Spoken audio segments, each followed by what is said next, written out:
안녕하세요 여러분, 부자 오빠입니다. 수많은 호재에도 불구하고 삼성전자가 좀처럼 오르지 못하고 있는데, 아마도 많은 분들이 충동적으로 다 팔아버리고 싶을 만큼 답답하실 것 같습니다. 저는 오늘도 미국 주식을 포트폴리오에 꼭 넣어야 되는 이유에 대해서 말씀을 드릴까 합니다. 삼성전자, 나스닥 100, S&P 500 이렇게 세 개의 수익률을 비교해보면 작년 11월부터 올해 1월까지는 압도적으로 삼성전자의 수익률이 가장 높았습니다. 그런데 그 뒤로 삼성전자가 조정을 받고 나서부터는 격차가 점점 좁혀지더니 급기야 8월에는 역전이 됐습니다. 물론 그럼에도 불구하고 작년 6월부터 지금까지 존버했다면 삼성전자는 44%라는 꽤 준수한 수익률이 나왔고, 나스닥 100과 S&P 500은 60%의 수익률이 나왔습니다. 절대 삼성전자가 수익률이 구리다고 할 수 없습니다. 지금 정기예금하면 연이율이 몇 프로 정도가 될까요? 제가 조금 전에 확인을 해보니까 아무리 잘 쳐줘야 2%가 안 됩니다. 요즘 삼성전자가 욕을 많이 먹고 있다지만 장기적인 관점에서 보면 정기 예적금보다는 삼성전자가 훨씬 낫다고 봅니다. 심지어 배당금만으로도 거의 2% 넘는 수익률이 나옵니다. 물론 운이 안 좋아서 고점에 물리신 분들은 지금 손실이 크시겠지만 잡주도 아니고 삼성전자입니다.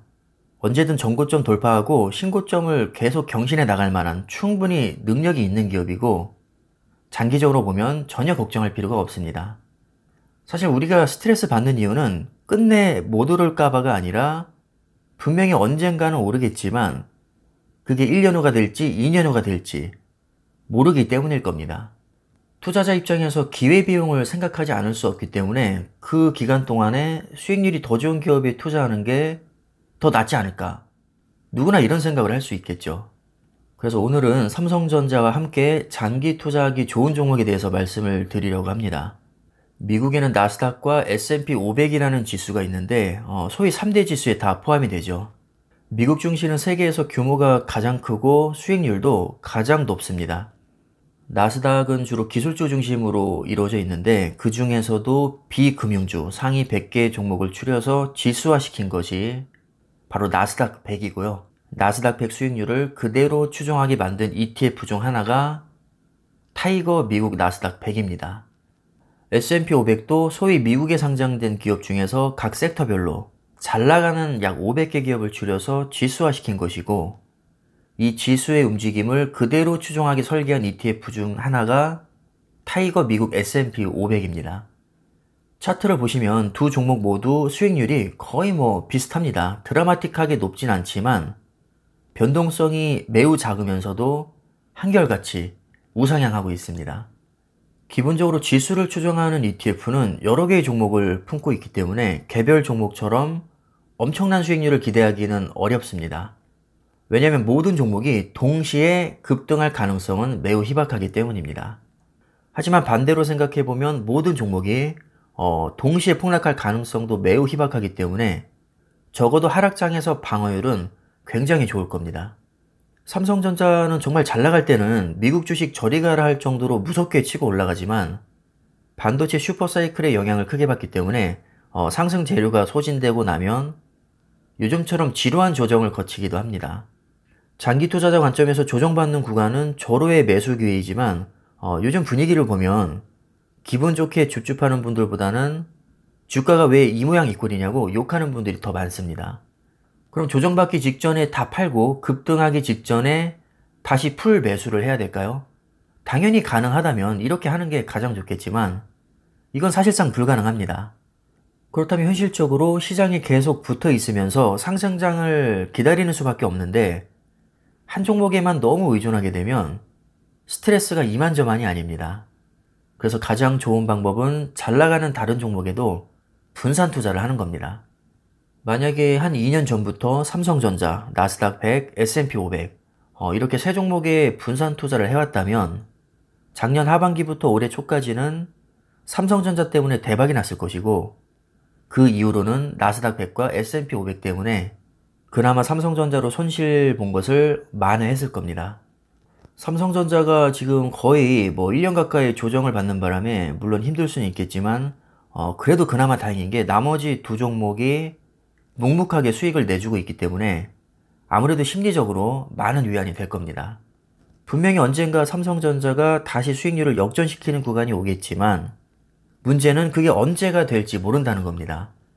아무리 확신이 있어도 조정이 길어지면 지치기 마련이고 주가가 빠질 때마다 한 종목만 주워 담는다는 것이 결코 말처럼 쉬운 일이 아닙니다. 자칫하면 슬럼프에 빠질 수가 있습니다. 세상에 좋은 종목이 삼성전자 단 하나밖에 없다면 뭐 어쩔 수 없겠지만 미국에는 삼성전자만큼 좋은 기업이 생각보다 많습니다. 그렇다면 복잡하게 생각할 거 없이 그 좋은 기업들을 내 포트폴리오에 추가하면 됩니다.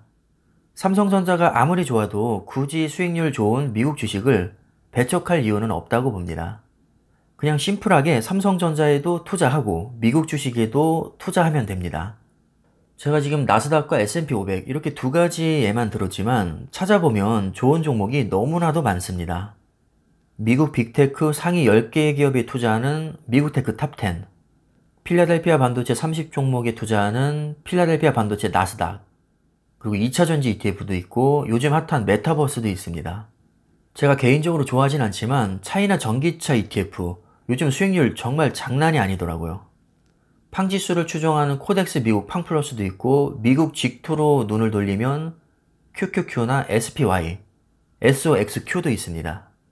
이미 삼성전자에 투자를 하고 계신 분들 중에 다른 종목을 포트폴리오에 좀 추가할 생각이 있으시다면 가급적이면 단일 종목보다는 ETF를 추천드립니다. 아무리 미국 초우량주라도 단일 종목은 기본적으로 변동성이 클 수밖에 없습니다. 지금 화면에 보시면 검정색 라인이 테슬라고 주황색이 나스닥 100을 3배로 추종하는 TQQQ입니다. 1년 수익률이 거의 150% 수준으로 비슷합니다. 하지만 변동성이 굉장히 커서 하락장에서 멘탈 잡기가 그렇게 쉽지만은 않았을 것 같습니다. 반면에 아래쪽에 거의 일자로 깔려있는 두 개 종목이 바로 S&P 500을 추종하는 스파이, 그리고 나스닥 100을 추종하는 QQQ입니다. 수익률은 40% 수준으로 그렇게 높지 않지만 변동성이 크지 않기 때문에 무난하게 장기 투자하기에 아주 좋습니다. 요즘 TQQQ가 굉장히 핫한데 기본적으로 나스닥 100을 기초지수로 두고 있기 때문에 안정성은 거의 지구 끝판왕이라고 보시면 됩니다.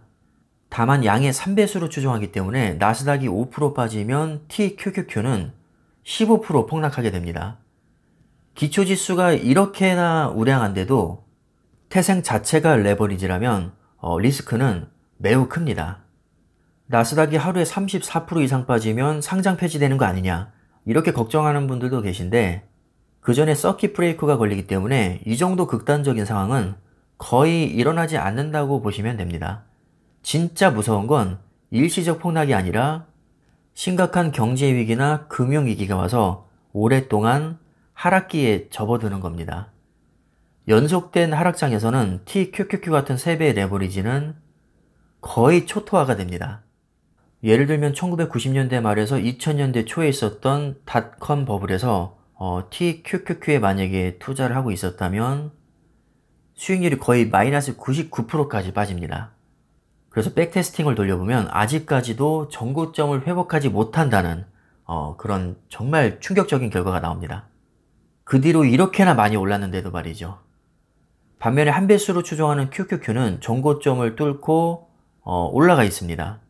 결과적으로 아무리 우상향하는 미국 주식이라도 닷컴 버블급 폭락장을 정면으로 얻어맞으면 3배 레버리지는 물타기 하지 않는 이상 회복 불능의 상태로 빠질 가능성이 있습니다. 그래서 절대 높은 비중으로 투자해서는 안 되고 소액으로 적립식으로 투자를 하는 게 좋습니다. 적립식으로 해야 폭락장에서 평단가를 낮출 수 있고 이렇게 수량을 야금야금 모은 후에 다시 상승기가 오면 수익률을 극대화시킬 수가 있습니다. 거치식으로 한 번에 몰빵하면 상승장에서는 환상적인 수익률이 나오겠지만 반대로 폭락장에서는 완전히 폭망할 수 있습니다. 그래서 레버리지는 부담되지 않는 선에서 꾸준하게 적립식으로 모아나가는 게 좋습니다. 멘탈이 약한 분들은 웬만하면 레버리지에는 아예 투자를 안 하시는 게 좋습니다. 레버리지가 변동성이 크고 리스크가 큰 건 사실이지만 그렇다고 무조건 투자하면 안 되냐? 저는 그렇게 생각하지 않습니다. 잘만 하면 인생 역전의 기회가 될 수도 있다고 생각을 합니다. 하지만 그만큼 리스크도 매우 크겠죠. 투자를 하고 안 하고는 개개인의 자유지만 적어도 투자를 하겠다고 마음을 먹었다면 그 위험성에 대해서 제대로 알고 전략적으로 투자를 해야 됩니다. 사실 투자에는 정답은 없습니다.